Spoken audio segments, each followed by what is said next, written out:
I said, young man, I got me up. I want to let be live where I swear. Not easy. I've been rapping my own man. I get it. My kid was doing. I'm breaking the profit. On my way, people calling me names. All the trouble I see, I ain't do at the peace. When the suffering, the success, I can't pay the code. How I get paid. Sooner or later, my hustle pay. Never pay, and I'm rushing myself. Keep it cool, everything have a CC. Too much rushing, a problem you chasing. One day. One day. I'm getting cool. One day, my hustle gonna pay one day. Any mess they're gonna see my face. Me pa no, I'm not rushing it. One day, success gonna come my way.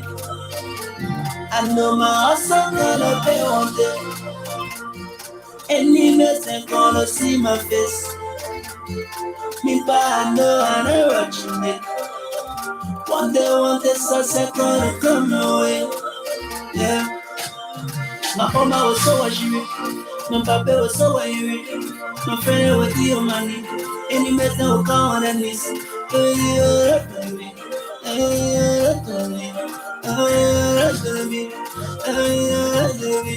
I on my way. I on my way. I on my way. I on my way. I on my way. I on my way. I on my way. I on my way. I on my way.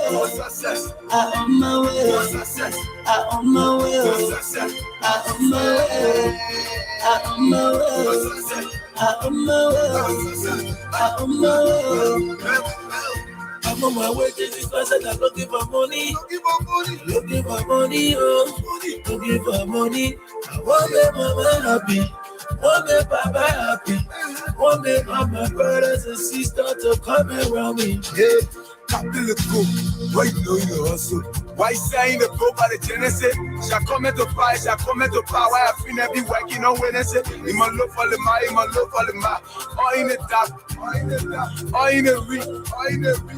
All in the sun, the mama was so angry. My papa was so angry. My friend was your money. Any mess that will come on and miss. So I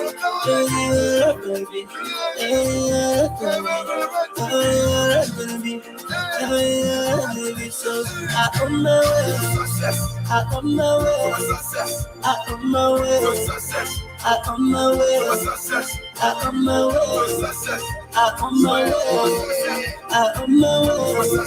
I on my way. I on my way. I on my way. I on my way. I on my way. I on my way. I on my way. I on my way.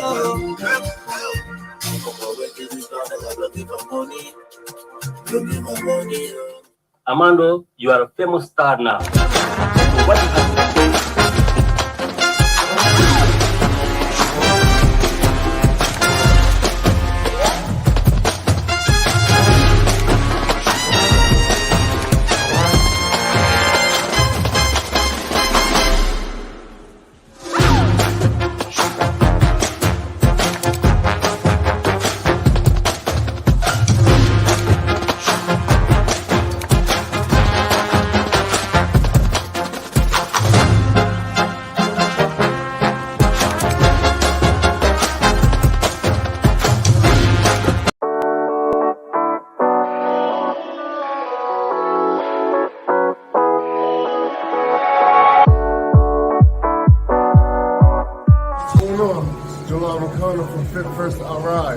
Located 1655 Elmwood Ave, Princeton, Rhode Island. We take care of all your personal training needs. We have 7 trainers here, including 2 boxing trainers. So whatever your goals, we can help you out. Come through, hit us up 401-588-9517. We are Fit First RI on Instagram and all social media platforms.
morning, ladies and gentlemen. Welcome to Lieutenant Commander J.R. Glapohkpa Chesson Talk Show.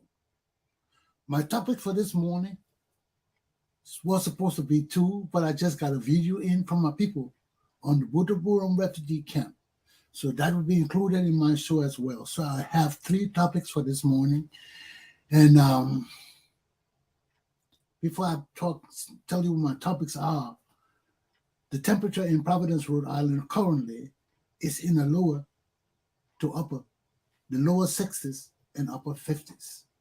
So today, similar to yesterday, but not quite, we're going to have a sunny day.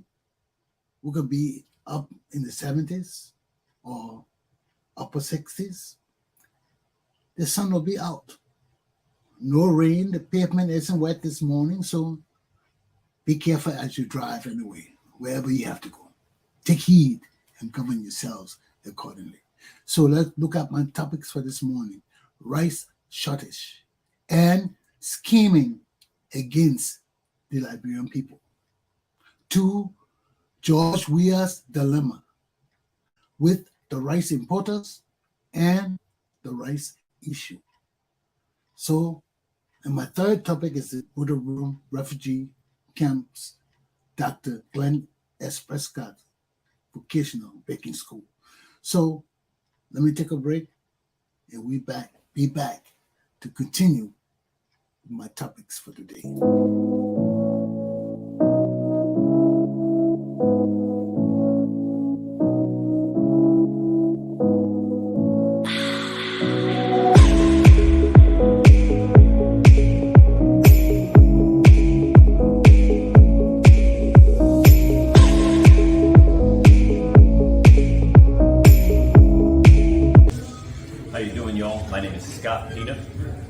Run Your Form Fitness. I do all my training here at Fit First with my cousin Jolan. I specialize in 50 and over clients with functional movement. And I do other clients too, younger groups. I do kids also, but I specialize in functional movement and working with older clients and seniors and getting them to move constantly. You got to keep moving. If we're not moving, we're losing, team. You know what I mean? So Your Form Fitness, we started to correct people's form. When you start off with good form, you usually get good results. So come check us out at Fit First. We are at Cranston.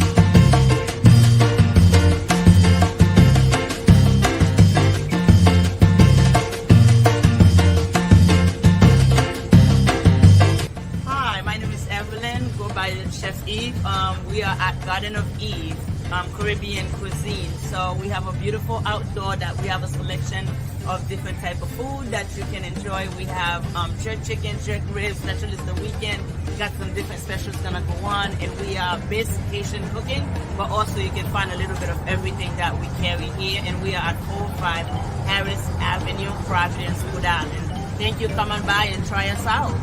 Looking forward to see you guys.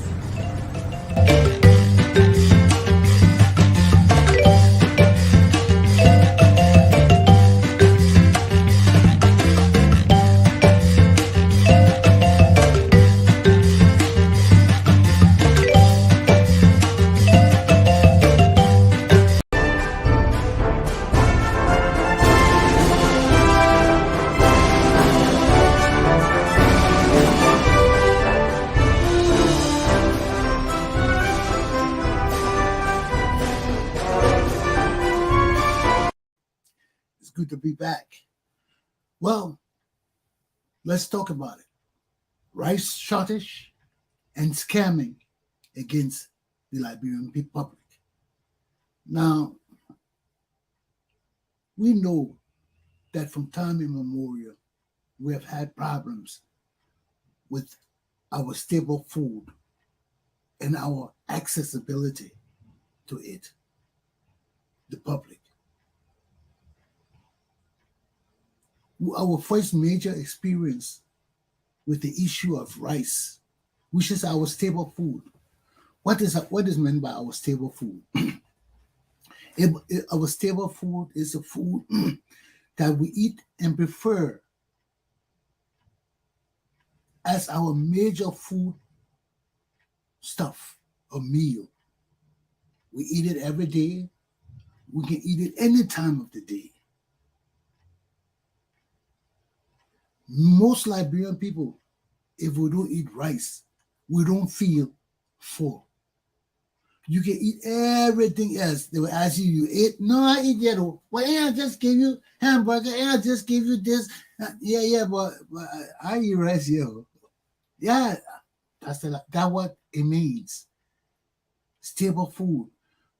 That means if we don't eat it, we don't feel full. If we don't eat it, we don't feel that we're eating. We got to eat this food every day because from birth, we're brought up on it. All kind of food where I've seen rice in water. I've seen rice in milk. I've seen people eat all kinds of rice, but they eat their rice. That's a staple food. Anything we eat, rice got to be in it. So when you have a stable means of daily diet like that, the political arena got to be careful how they deal with our people when it comes to our food. Because just as the business arena deal with supply and demand, so does the political arena. If you can't supply the people the food, the demand will be against you. So it works both ways in every arena of our society. So knowing that rice is our staple food, our governments in the past have done nothing to diversify our diet, where we not just have one stable food, but we'll be able to be diversified in our meals.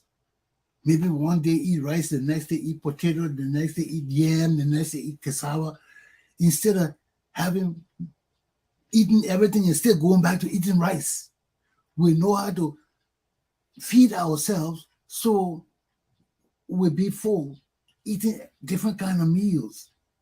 But our leadership about government is very hard, you see. It's very hard because in every society, if the leadership does not provide the avenues for us to do the things that we need to and must do to change our society in the ways that we need to change to have a better, diverse system of living, not only when it comes to political issues, social issues, entertainment issues. All these things, we have to put them together in a basket and know how to deal with all of them. Or everything with chakla. As it is now in Liberia, it being chakla because all my life, you see my people, in spite of the fact that I was born where I was born, and I was raised where I was raised, even if my family had not been prosecuted with the coup and all of that, I still would not have been able to get to my Liberian people, even if I was born as a Gola person or a Bandi person, not being associated with Congo people in any way. I still would not be able to reach my people because my people are not listening to any sound, educating direction. Or my people's mind have been conditioned to be political. If it's not political, we are not motivated. If it has nothing to do with leadership and government and money and power, we don't want to hear nothing to do with it. It's not good for us. Or not that it's not good for us, but our interests do not rest in that direction. We just want politics, gossip, lies, news, deception, all the things intrigue us because that's how our society has been groomed since Totman time. Because everything I know is from Totman time. I can't go beyond Totman time. But everything I see now existed during Tottenham time, but just that now it's so worse. It's so debased and low down and criminal. It's just disgusting. You know, Tottenham was criminal too. I'm not saying Tottenham wasn't criminal, but Tottenham was high-class criminal. You know, he was high-class criminal. He didn't bring himself down to that level. Maybe he did in his younger years, but when he became president of Liberia, he didn't do all those kind of things. And Tottenham was knowledgeable for his education. 8th grade education man. The man was smart. He was smart. You see, though them was smart too. Those were smarter than we are. Those were smarter than we are. Those learn fast. But it's just that those had no concept of patriotism and leadership. You got to understand what those things mean if you must change your country. One man can be a catalyst to helping his country. What is a catalyst? A catalyst is a chemical that you put in something to speed up change. You know, like maybe you got petroleum, you want to change it to liquid gas, you put a chemical in it and shake it up, and that chemical will work and change it to liquid gas right away. That chemical that is used to change it to liquid is called a catalyst. And a chemical that can rapidly change something to move. So when we talk about catalyst, somebody acting as a catalyst, somebody acting to motivate people, to incite them, to say, let's go, we can do it. Don't sit down, don't give up. Yeah, it's hard, but we can do it. That is somebody acting to motivate everybody, to inspire everybody, to get people up. Say, let's go. Even if you don't want to do it, this person, when you see this person come here, you say, oh Lord, they may come to get me, let me get up and do it anyway. That's a catalyst. They ain't got to use fools. They ain't got to use threats or anything, but they inspire you. And they create something in you that make you want to do it. They create a change in your mind. It's like a mechanism in your mind saying, listen to that person, he's saying the right thing. So if we don't have these people to change our society into a more positive direction, we always suffer the same problems time and time, and we're not getting it better. Because look at our society now. War has caused us to kill up all our old people. Who has caused us to kill up our old leaders. Now we have no leaders. We have also young people leading us who need to be taught and flocked too. They need to be taught. And all they know to do is to lie to us because the things they're supposed to produce, they can't produce it. Now look at people talking about George Weah. You know George Weah, he comes here, we know he's deficient. But he go to the white people and lie and impress the white people that he's doing things that he's not doing. And you know our diplomats, we're not going to talk and say, no, George, we're not doing this. They were not talking, but they'll put it in ratings and things like that and make report. How many people read report in the world? Not many people. People would get the news from TV and radio and all those kind of things. People don't read. Just like us, many of us don't read. Many people in the world don't read either. They're too lazy to read. That don't mean they're not educated. But a lot of people just lazy to read. They weren't brought up in that kind of way. People who were brought up reading and things, that people who had some kind of discipline from their parents. That was when your parents dictate who you'll be. If you got good parents, you'll grow up to be a smart person. Whether you go to school or not, you will still be smart because you come from smart parents. Both of your parents educated, all your relatives, uncle, everybody educated. You will be educated. Whether you like it or not, because when you sit with them, the kind of conversation they will talk, the kind of issues they will raise will make you educated. Because when you talk food, they say, oh no, shut up, sit down. The boys are always seen, I heard, sit down. You know, that's how educated people do, and you will learn. But if you come from a family where everybody drinking 10 cases of beer a day, when you go home, everybody lay back, oh man, yeah, you start tasting the beer, you end up getting drunk too. When you in the future, you be telling your parents because that's how you're raised. So if you don't have nobody, if you're not lucky enough to have relatives to kind of say, no, brother, let me take you from this mess, come live with me. No, this is not the way to live. You end up like your parents, drunk. So the lucky few are taken away from their parents who are deviant. They may not be criminals, but they may be deviant because they had parents who are deviant too. You know, in the olden days, most of our people didn't care about school. They care about working in the farm and doing hard work and coming home. You know, only a few people went to school. That was in the olden days. Our school stopped at 8th grade because people were the masses. The people went into school. They were into farming, all of that. You see, and that's how people were raised. So if you come home and all your parents drunk in the day, you just sat there and got drunk too. So you grew up like mother, like father, the son. So those who change from those kind of conditions are blessed. Some say lucky, but we say blessed. Us Christians, we say blessed to be taken from that condition and put into other conditions. Okay? I'm one of the blessed people. I was raised by my aunt. And the way that woman educated me, like her own child. She didn't have any children. She took me from 1 month old. I was her child. So she raised me the way she wanted to raise me, education-wise. You know, and that's why me and many people can work together because their discipline is different from mine. My work ethics, my discipline different. When you have different discipline from people, it's hard for you to work with them. I go work with people right now. Most of the Liberian people I work with, them, they say, oh, I'm American. This is what I'm an American, man. Then I don't need to work with you. I need to work with Americans. Because if your mentality, because my mentality is different from the people's mentality because I grew up under the training of military people. You know, where the people don't take shit. Excuse the expression, but they don't take shit. When you got to do something, you got to do it. It's got to be done. Nobody coming to help you do your job. If you can't do it, yeah, people can help you if they want to help you, but nobody will be forced to come and help you or will just volunteer at a time to help you. No, everybody got a job. Everybody pulled their weight. And that's one of the things we learn when you join the U.S. Army. You learn to pull your weight. And that's no joke. So when you come from that kind of deep discipline, you have a different view of how people do things in the public, how people do things in a dysfunctional society.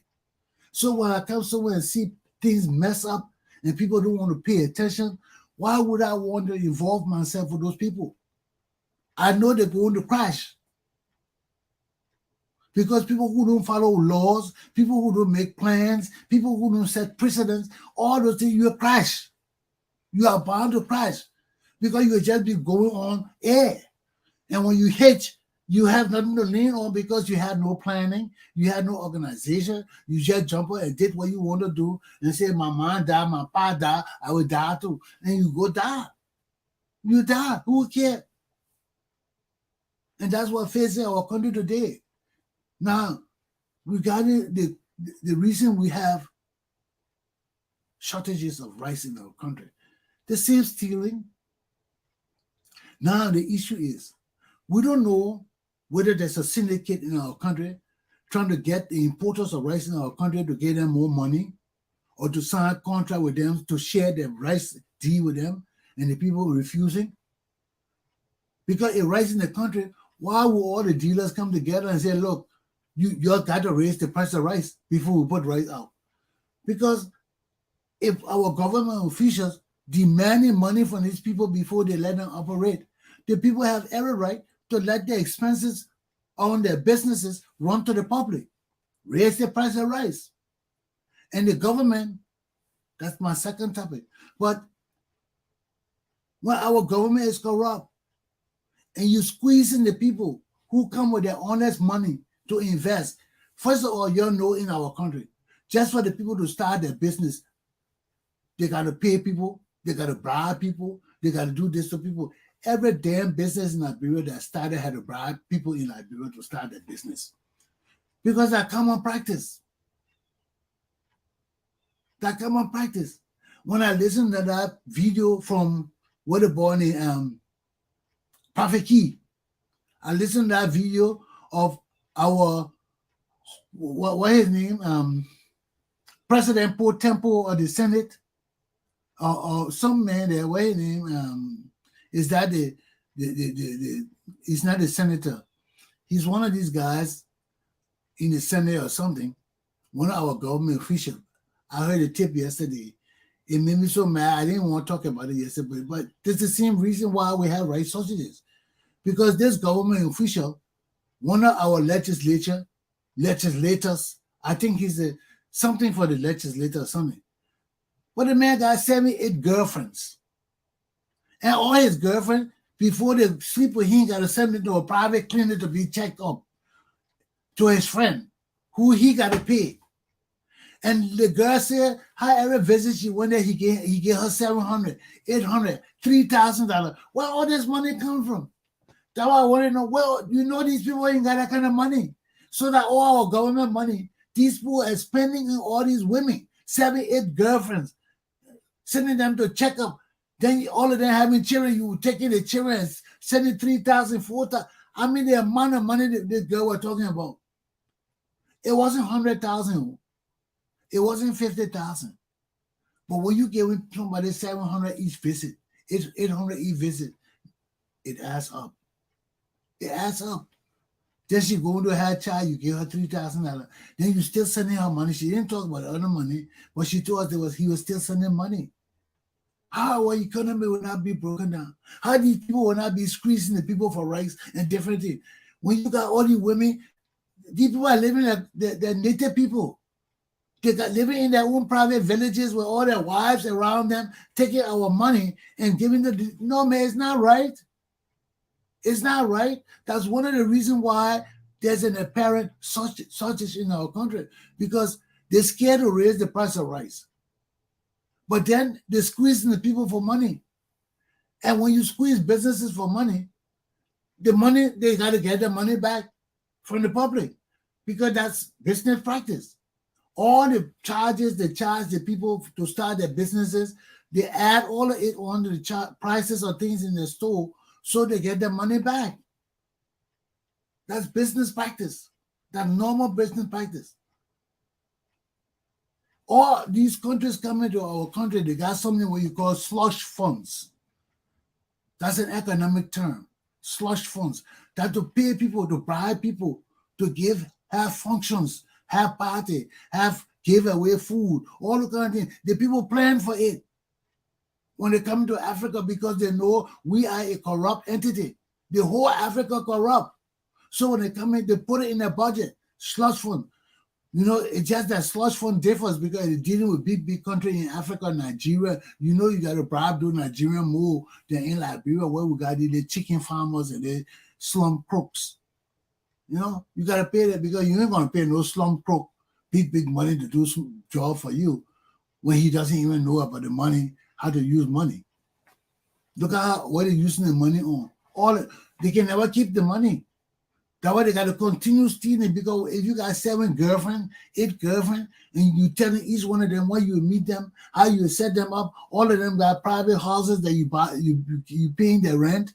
All the women want rent. All the women want rent. All of y'all who have girlfriends, 3, 4 girlfriends, you are attest to the fact. If you're not a gigolo or pimp taking money from them, then you gotta have money to get them money. That's why we got a lot of pimps in Liberia, because all the men, them ain't got no jobs. We got no jobs. So all the boys love to the girls and expect the girls to give them money, buy them jewelry. Then one buy the jewelry, one buy the ring, one buy the hat, one buy the suit. That's why you gotta have for that girlfriend. If you want to be a bluff boy in Liberia, you come from a poor family, you want to be a bluff boy, you got to have 6, 7 girlfriends. And all of them, you got to know how to take money from them, or they'll beat you. Or all of them will beat you. That's why Liberian men poor. All these broke people from the villages, they come, they take our job, they want to live in the village with 6, 7 girlfriends. But in the village, they used to go cut palm on. They used to go get the meat, and all of them divided. Then the women love them, and they have 6 and 7 women. But in the village, they got to marry the women. They can't just bang them that I and leave them. No, they got that tribal law. You got to marry that woman. You want bang. You got to bang 6, 7 wives. You see, but in the civilized world, we permit these niggas to go around promiscuously, sleeping with our women, and not taking care of them. Don't see the 667 or ones they're taking care of, that the one they're giving money to. But the other ones who giving them money too. These government officials are criminals. They're low down slum people. You know, they take money from one set of women and give the other set of women money. That is survive in Liberia, and that's why our country can't survive. Because everybody come to government with the hope of stealing to support their women. And this is not what our government is for. And the same thing now. And the foreigners know the rice is our staple food. So if you want rice, you want business, you want to take our rice money and things like that, we pass it on to the people. You got to raise the price of rice or no rice in the country. Y'all heard how they say rice was coming in the country, they had to divide it. Some of the importers divided it to Sierra Leone because the Liberian government didn't want to raise the price of rice by $2. Just by $2. Well, you know what it means? Let me take a break. Then we'll talk about the dilemma that George Weah is facing because of the corruption. If they weren't stealing, if they weren't taking money for the rice people, which they already have, there would be no rice shortage in our country. But the people right, man, how long you support a corrupt, evil government? The people don't have no limits. They don't want to stop. Because when you got eight girlfriends, you think the money will never end. And there's sometimes the money will end.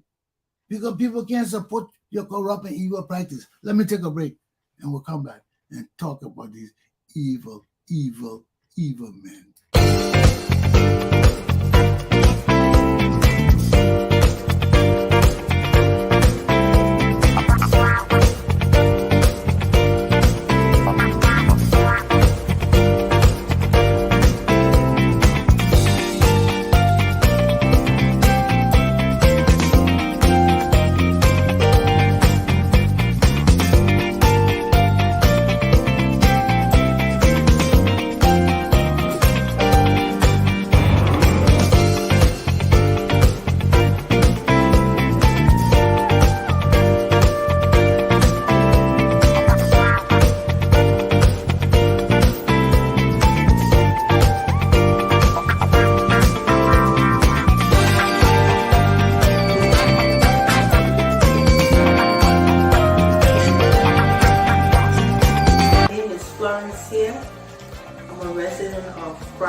How long has this business been in operation? We've been in business for about 5 years now. How has the cooperation of the community been? It's been pretty much supportive, not just Africans, but also our brother and sister of the African American community also been supportive, as well as other African and even other nationalities. So far, so good. We've been having a lot of support from different ethnic groups and different nationalities.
Good morning, ladies and gentlemen. This is Tony Commander J.R. Glapohkpa Chesson. I'm at Flames, the Jamaican restaurant in Providence, Rhode Island. I'm here with the proprietor. Ma'am, could you kindly tell us your name and how long this business has been here? My name is Sophia, and this business has been here for 6 years. What kind of support have you received from the community? Great support. We receive great support from the community. And especially the African community? The African, the Spanish, and then we're close to the hospital, so there's a lot of people that come by from the hospital. All different culture. Oh, that's Everybody nice. want to try something new. Yes, I just took a shot of some of your food here. It seems very delicious. I've had some of them too, some of your meal. Yeah. What message do you have for your customers? They could come anytime. Come anytime. We treat our customer with great respect. Thank you very much, Sophie. You're welcome. And I hope you have good luck here as long as you're here. Okay, thank you. Have a good day. You too, dear. Thanks.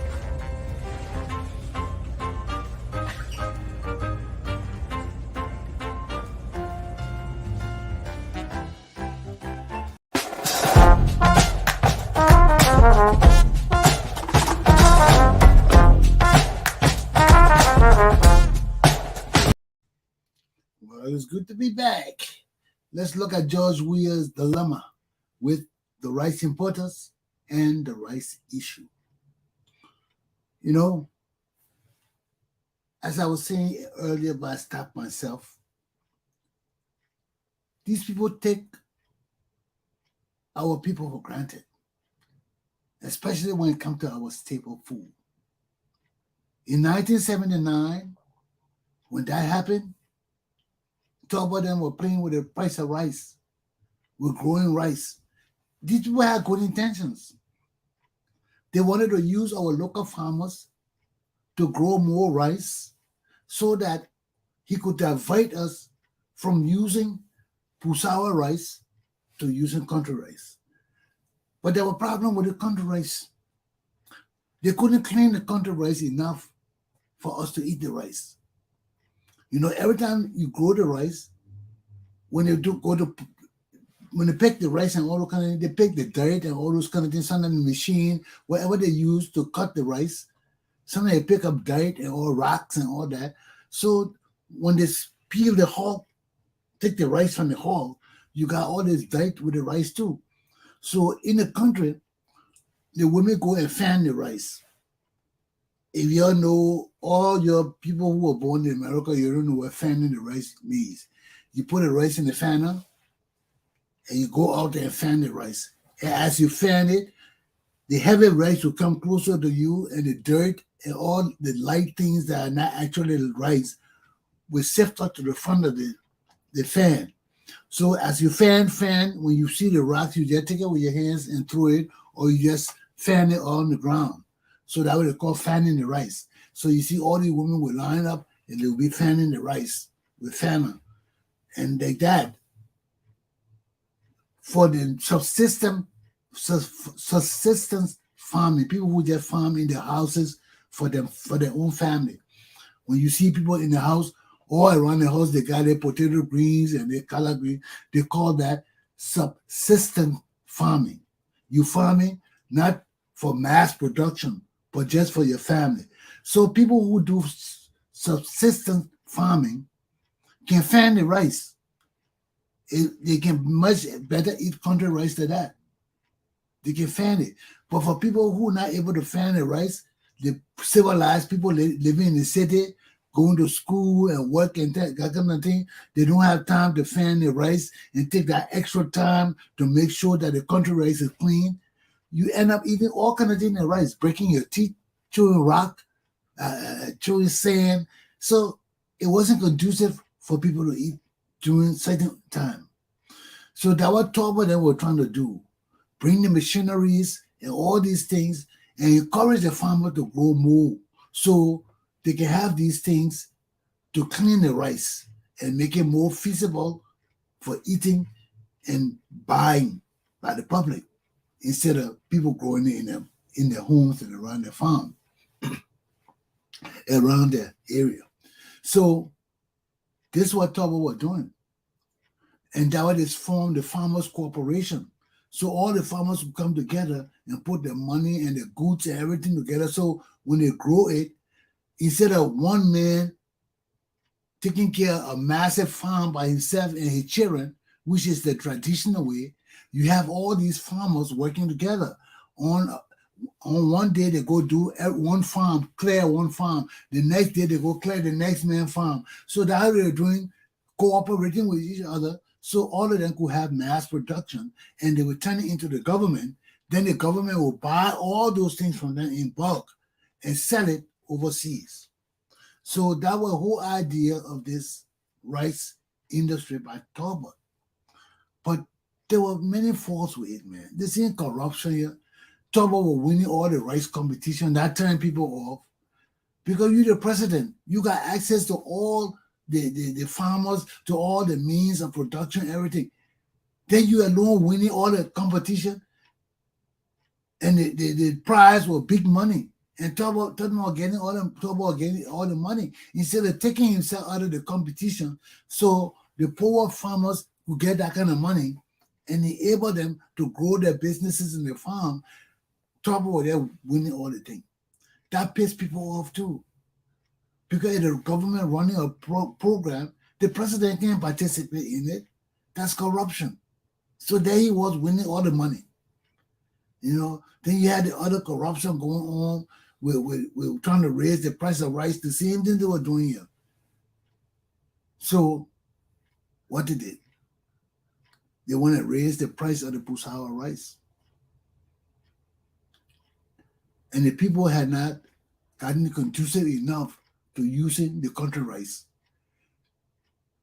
Toba then weren't promoting it enough. They were trying, but the corruption was there, for them to raise the Pusawa rice. Say they're trying to encourage people to eat country rice. How people eat country rice when you didn't promote the program enough to have enough people in the country eating country rice? You just jump out overnight and raise the price of Pusawa rice that everybody will eat it. And that just led everybody wild, man. Because people weren't going to be forced to eat country rice. People didn't want to change their preferences, especially at that time when we knew the country rice was not conducive enough for all of us to eat. The country rice still wasn't clean. They still needed to work on cleaning the rice and producing more for the people and encouraging people to eat more country rice, promoting it in the schools and all these kind of things, But they went through all those kind of things. People are still eating Pusawa rice in the schools and things that are preference. That's a democracy. You can't force people to do things. You got to encourage them. You got to motivate them. You got to incite them to do things. The thing that I talk about, catalysts. You got to have people in the society that will go up country and promote these things. Have shows all over the TV, promote it. They weren't doing those kind of things. So we had the rice riot. Plenty of people died for nothing. And this is Weah's dilemma. Because one, they're stealing the money from the people. They're squeezing these people to get their money. And two, he cannot raise the price of rice. He cannot raise the price of rice. He raised the price of rice, it will be trouble in Liberia. Because rice right now is $25 US, I think. 25 US. Many people can't afford it. Then now the way the people, these foreigners cutting back with the rice, they're making it compulsory. Before they sell you rice, you got to buy something else in the store. What kind of foolishness is that? They said they force the people to buy all this mosquito spray, that curly thing, that mosquito curls, all the things. They force the people to buy it. Now you go in the Lebanese people, so they ain't got no mosquito spray, curls, nothing. No salt, no pepper, nothing, because they force the people in the public. You got to buy something before they sell you rice. Now they finish selling all the insecticides. They finish selling all the salt and pepper and all small stuff. Now when you go to buy rice in the store, you got to buy a TV. They force you must buy a TV to buy rice. Where do people got that kind of money from? The highway robbery, that oppressing the society. When people can't eat, and they can't pay these people for food and the exorbitant prices they want for food and things, what do you think will happen in our country next? What do you think will happen? This way I start my case. Because we're going back to 1979, and the situation is worse. Because we're not forcing people to eat country rice. I don't think Liberian people are not growing no more country rice. I heard over the radio, no more farmers not working. Foreigners working all the farms up country now. All the people in Monrovia, everybody looking for government job. Everybody looking for easy way of living. Everybody got relatives who in government with big money. So why go farm? They will get mad when the Burkina Bees and all these people come and start farming in our country. The people finish taking over our country. All the people, no farmers. They say nobody doing local farming, nobody doing national farming, nobody doing nothing. Everybody just sitting in the country. So, my people, we're in deep trouble. We're in deep, deep, deep trouble. Because if they're forcing us to increase the price of rice even by $1, hey, my people, I heard Tesla saying, yeah, let us increase the rice. Just increase. George Weah didn't know to increase the rice. That was George Weah saying that's a political problem we're looking for. They smell the rat. That's why they're scared to raise the price of rice. They smell the rat. The people poor. What are you going to continue raising the price of rice for? On the stable food, you want war again. You want instability in the state again. But Casa, they don't know the implication of that. That just shows that Henry Casa, they're still young. Because I know that if George Weah raise the price of rice now, it can be trouble in Liberia. The gas going up. Standard of living going up. Everything going up. Then you raise the price of our stable food again. The people pay $25 for a 25K bag or something like that. So, my people, that's the issue I throw to you for your solution. There's not one man solution. This is a whole nation solution. And my class is done on this issue. Okay? So, hey, you want to play corruption? You want to play stealing game? Everything that comes in the country, you think you're going to have a share in it? You're going to deal with this issue. Okay? But I just want to make it clear to my people of the issue we're facing here. It's all about stealing, trying to take money from these people. But our people never learn. Look at all the people that have died since 1980. All the people that we have killed, our own people. We stayed online. We stayed online that our people did this for fairness, for law and order and justice, and the right to live as decent people. Oh, that's what our people fighting for. But our leaders never learn. All the deaths. And our people have never learned because they still support these people. They still for family business and all relative. No, we can't do this, man. We can't do this. We got to stand strong. We got to stand strong. That our country, that our people, that my lesson. Aluta. Continue.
morning, ladies and gentlemen. Welcome to Tony Commander J.R. Glapohkpa Chesson Talk Show. Today I'm at Tooth's Market on Charles Street and Ledge Street in Providence, Rhode Island. I'm here with the proprietor. Sir, could you kindly tell us your name and how long this business has been here? My name is Tunde. I've been in business here for the past almost 35 years. Wow. And what kind of support have you received from the community, especially the African community? Yeah, it's a good question. The community has been supporting us, been patronizing us. Basically, if you come here, you want to get the best of Africa, this is the right place to come. Tooth's Market, 611 Shah Street, Providence, Rhode Island. Well, thank you very much. I'm sure we're going to spread the news and people will see your business, and I hope more people come to support you. I really appreciate that, and thank you for coming. God bless you. Thank you very much.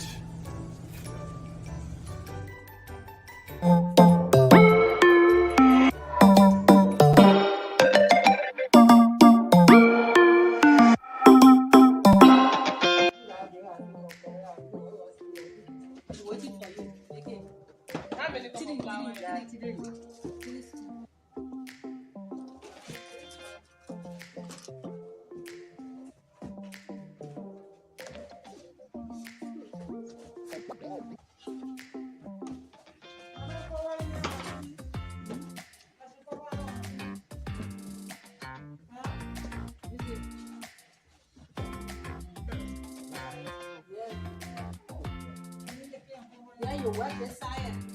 Work here. You working from hopefully to the girl.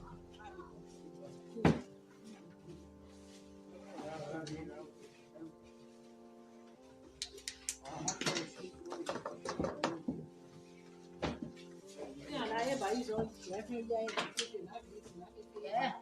Are you calling, please?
Madam, want to know what you're doing today, Prince.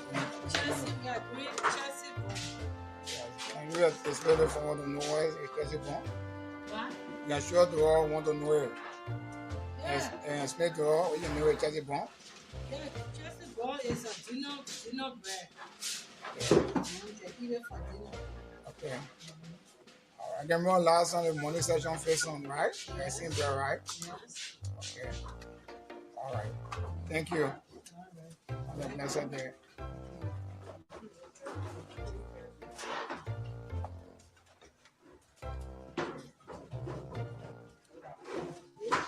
No, they can't.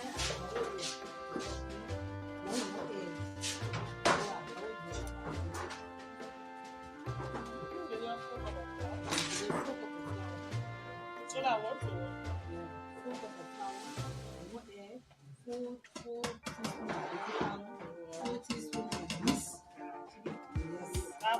You look at me here.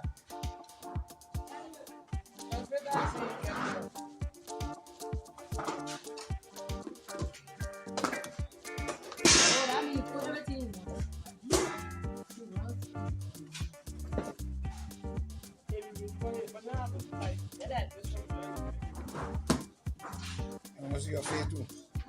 Oh, I can see your face.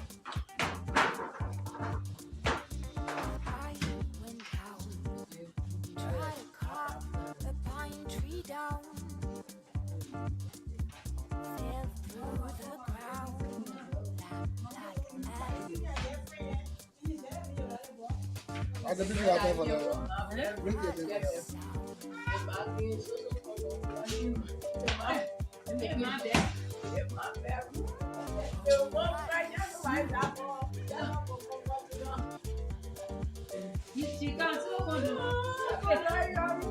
I'm recalling you.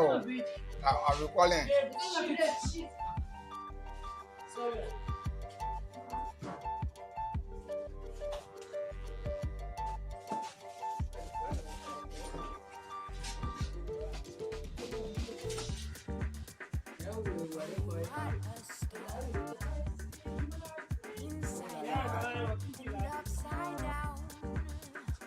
Stress, like Alice, like Alice.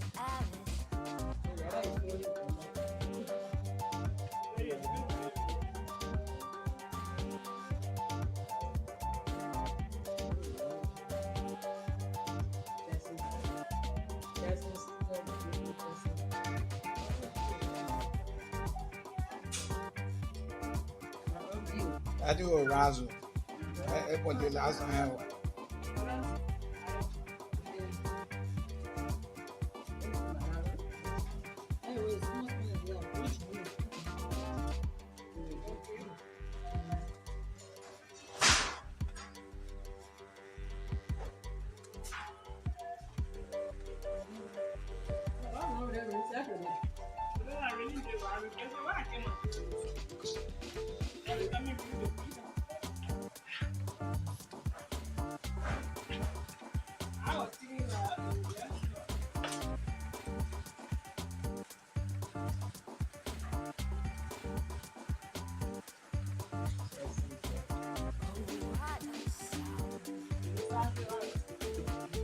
They were rap. Please don't join me.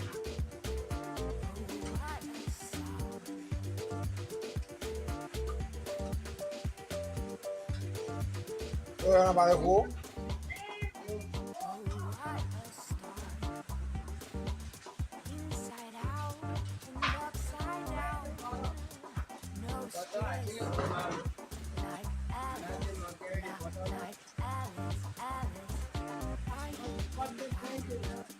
Try to calm the pine tree down.